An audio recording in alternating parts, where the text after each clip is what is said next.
जुम्मन शेख और अलगू चौधरी एक ही गांव के रहने वाले थे। उनकी मित्रता इतनी गहरी थी कि लोग उनकी जोड़ी को राम लक्ष्मण की जोड़ी कहते थे। दोनों एक दूसरे के सुख दुख में साथ खड़े रहते थे।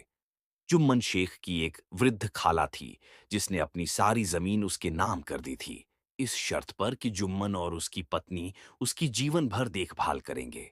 कुछ समय तक सब कुछ ठीक चला, लेकिन धीरे धीरे जुम्मन की पत्नी ने खाला के साथ दुर्व्यवहार करना शुरू कर दिया।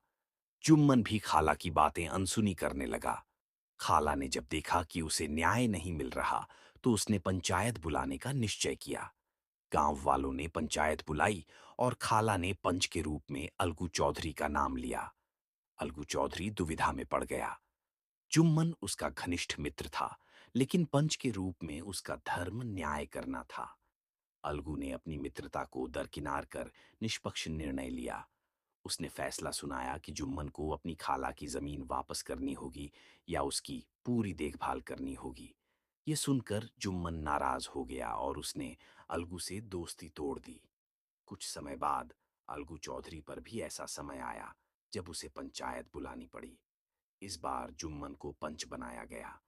जुम्मन के पास मौका था कि वह अपनी पुरानी नाराजगी का बदला ले, लेकिन जब वह पंच के आसन पर बैठा, तो उसने अपने निजी भावनाओं को दरकिनार कर दिया। उसने निष्पक्षता से फैसला सुनाया और अलगू के पक्ष में न्याय किया।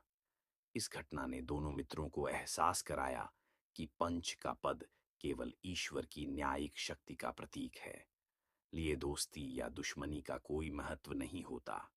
अंत में दोनों मित्रों की दोस्ती फिर से मजबूत हो गई। कहानी का संदेश: पंच परमेश्वर एक गहरी नैतिक शिक्षा देती है कि न्याय और सत्य के मार्ग पर चलना सबसे बड़ा धर्म है। पंच के पद को ईश्वर का स्वरूप मानते हुए निष्पक्षता से निर्णय लेना चाहिए। व्यक्तिगत रिश्तों और भावनाओं से ऊपर उठकर सत्य के पक्ष में खड़ा होना ही सच्चा न्याय है।